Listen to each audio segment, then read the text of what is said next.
Bene amici, oggi scopriamo insieme la Sauvage 34 dei Cantieri Nautici Ranieri, una barca con una lunghezza fuori tutto di 10,30 m e una larghezza di 3 metri. Noi ora faremo una passeggiata a bordo per scoprire l'allestimento, ma voi come sempre ricordatevi di lasciare un like a questo video e commentare con la vostra opinione. Scopriamola insieme! A poppa si trovano due plancette aggiunte allo scafo separate dai motori. Motori che vedono una potenza minima installabile a partire da una coppia da 250 cavalli fino ad arrivare a una massima di 2 da 600.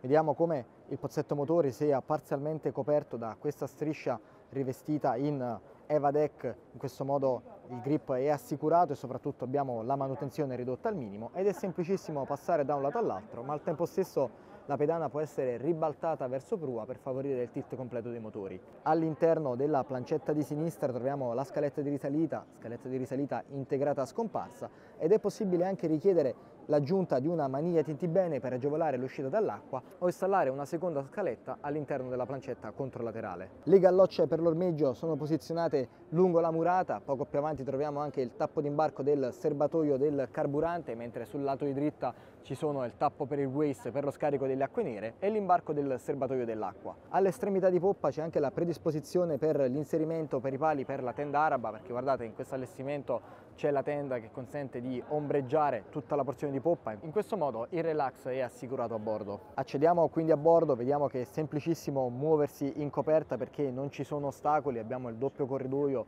su entrambi i lati, con presenza anche della doccia qui posizionata lungo la murata per il risciacquo nella zona di poppa. Centralmente invece vediamo la dinette posteriore, dinette dotata di un doppio divano, uno di fronte all'altro, ma l'intero layout è modulare perché possiamo scegliere tantissime configurazioni, dal momento che entrambi gli schienali possono essere spostati verso prua o verso poppa e possono essere inclinati su diverse angolazioni. In questo modo possono diventare non solo una prolunga del prendisole, ma anche un comodo appoggiatesta o realizzare una chaise longue. In più il tavolo che vedete in questo allestimento si può alzare ed abbassare elettricamente, quindi possiamo scegliere la configurazione che più preferiamo, oltre ovviamente ad apporsi all'altezza della tappezzeria e con l'aggiunta di un ulteriore cuscino creare un unico grande prendisole posteriore. In più il divano di poppa è gavanato al suo interno, sollevandolo, ribaltandolo verso prua abbiamo accesso al vano tecnico con batterie, impianti, pompa di sentina e spazio per lo stivaggio, mentre verso prua, al di sotto del divano anteriore, troviamo una scarpiera, un vano portaoggetti con doppia apertura scorrevole. In questo modo è facilmente accessibile all'interno.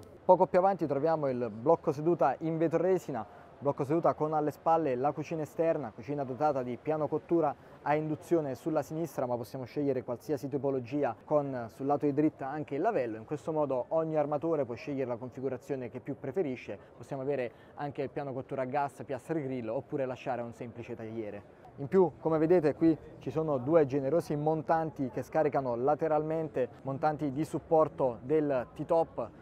Guardate qui, con anche doppio tower fornito da Hertz per assicurare un sound ai massimi livelli, perché qui abbiamo anche il subwoofer e altre due casse posizionate lateralmente, ma ci sono tantissimi speaker posizionati a bordo e lo vedremo andando avanti con la presentazione. Ai lati del blocco invece si trova il primo frigorifero. Vi parlo di primo frigorifero perché è possibile installarne un secondo sul lato di dritta, e guardate anche l'altezza delle murate, arriva superiormente al mio ginocchio. In più abbiamo anche la battaiola che segue l'intero perimetro della barca. In questo modo riusciamo a muoverci sempre in costante sicurezza e siamo ben protetti, e soprattutto abbiamo un comodo appiglio a bordo. Arriviamo quindi in postazione di comando, dove in questo allestimento troviamo due sedute indipendenti su un unico divanetto con schienale, ma possiamo scegliere di cambiare il layout con una configurazione differente. Possiamo scegliere di avere una doppia poltroncina monoposto. In questo modo sia il comandante che il copilota hanno una seduta dedicata e soprattutto sono ben protetti durante la navigazione più veloce. Io mi pongo quindi al timone, vedo che è davanti a me, facilmente raggiungibile perché non ho ostacoli con le ginocchia. Anche qualora volessi sedermi, vedete, posso tranquillamente sfruttare il supporto del bolster e non ho problemi. Ovviamente su richiesta è possibile installare anche un ulteriore gradino in basso, e guardate il layout della plancia che è totalmente customizzabile secondo le richieste dell'utente, con doppio portabicchieri laterali, ce n'è anche un terzo qui posizionato sul lato di dritta, e gli interruttori on-off disposti su due livelli davanti a noi. In questo modo riusciamo ad avere tutto sotto controllo. Non mancano anche le maniglie tentibene posizionate qui ai lati della postazione di comando, ce n'è anche un'altra qui lungo il passavanti. In questo modo, come vi dicevo, abbiamo sempre una salda presa e ci viene in aiuto anche il profilo del parabrezza con una maniglia tienti bene ottenuta qui posteriormente. In questo modo è semplicissimo spostarsi verso prua. Il passavanti è dotato di un doppio gradino per dare maggior spazio all'interno della cabina, ma guardate qui, riusciamo anche a sfruttare il supporto posizionato al di sotto dell'hardtop. In questo modo, grazie anche alla larghezza del passavanti e alla protezione della battaiola, anche le persone meno esperte possono muoversi a prua senza difficoltà. Arriviamo quindi nella porzione anteriore, guardate qui, troviamo un incredibile prendisole davvero ampissimo con portabicchieri incassato all'interno della tappezzeria e soprattutto vi sottolineo l'estensione. Provate a contare i passi con me, perché riusciamo ad assicurare relax a bordo a tantissime persone nell'area di prua, quindi comodissimo quando siamo anche alla fonda. E oltretutto il cantiere ha scelto di ottenere una doppia chaise longue con poggiatesta integrato e supporto centrale per poterlo utilizzare anche come poggiabraccio. Arriviamo quindi all'estremità anteriore, vediamo che anche qui non ci sono ostacoli sulla coperta, quindi riusciamo a ruotare a 360 gradi intorno alla barca e vediamo che all'interno di questo portello c'è il vano dedicato all'ancora, ancora incassata all'interno dell'occhio di cubia, vericello posizionato internamente e anche ispezione per la catena. In questo modo riusciamo a effettuare tutte le operazioni anche di rimessaggio ordinario e straordinario per poter ispezionare il motore del verricello. In più, su richiesta possiamo scegliere anche di installare una telecamera sul musone, c'è anche la predisposizione qui del cablaggio per far arrivare i fili direttamente in console. In questo modo una sola persona può effettuare tutte le operazioni di manovra stando semplicemente in plancia. Ritorniamo verso poppa sfruttando il passavanti controlaterale. Guardate, vi mostro la larghezza costante del passavanti, posso sfruttare appunto, come già detto, i supporti del T-top ed entriamo all'interno.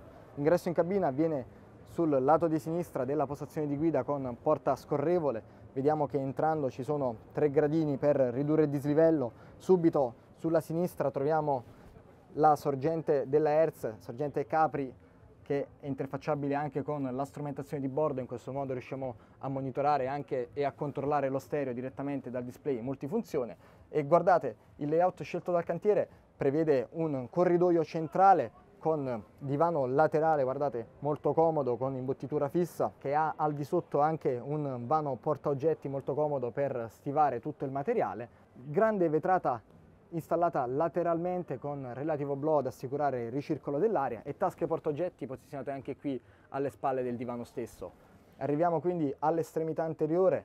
Qui vediamo la presenza del letto matrimoniale, letto che occupa l'intera larghezza interna della barca, con cuscino centrale che può essere rimosso e sollevato elettricamente per creare una dinetta interna, e c'è anche la possibilità di installare una tenda che scorre per dare maggior privacy all'interno dell'ambiente. Qui troviamo la doppia vetrata con relativo blow ad assicurare il ricircolo dell'aria e ulteriori 2 speaker forniti da Hertz. Vi mostro anche l'altezza interna, perché guardate qui, riusciamo a stare totalmente in piedi, quindi altezza pienamente conservata, si va solo ad abbassare qui nella porzione di poppa perché segue il profilo della console e della postazione di comando, però vedete io riesco a stare ancora totalmente in piedi, quindi riusciamo a muoverci senza alcun tipo di difficoltà. In cabina separata invece c'è il bagno installato sul lato di dritta. Entrando vediamo subito il WC posizionato verso prua, centralmente il lavello con vano portaoggetti in basso e doccia rivolta verso poppa con soffione casalingo. In questo modo riusciamo a vivere pienamente il bagno e poter effettuare anche tranquillamente la doccia, dal momento che c'è il carabottino in basso con ombrinale di scolo. Lungo la murata anche qui c'è un ulteriore oblò e vi mostro anche in questo caso l'altezza, perché come vi dicevo riusciamo a stare in piedi in qualsiasi punto della barca, della cabina, quindi perfettamente sfruttabile. Qui troviamo un vano portaoggetti che fa il paio anche con le tasche posizionate lateralmente e al già menzionato mobiletto qui al di sotto del lavello. Ritorniamo nel corridoio centrale e spostandoci verso poppa vi mostro la presenza dell'armadio molto comodo dove riporre appunto oggetti e materiale, ma c'è anche questa mensola installata superiormente che permette quindi di poggiare gli oggetti quando siamo alla fonda e poter sfruttare anche la presa 220 per utilizzarlo per macchinetta del caffè, bollitore e altri oggetti con corrente casalinga. Qui invece troviamo il quadro degli interruttori elettrici, il pannello con la strumentazione, e possiamo anche aprirlo per ispezionare i contatti interni della console e quindi intervenire in caso di guasti. Al di sotto del piano di coperta invece troviamo la cuccetta quindi ribassata perché vedete si trova al di sotto del piano di calpestio, dove possono appunto dormire 2 bambini, dal momento che c'è la possibilità di installare l'aria condizionata, ma soprattutto possiamo scegliere di lasciare gli oggetti all'interno. In questo modo il piano interno della cabina è totalmente libero da ostacoli e quindi possiamo sfruttare tutto il corridoio e qualsiasi zona senza alcuna difficoltà.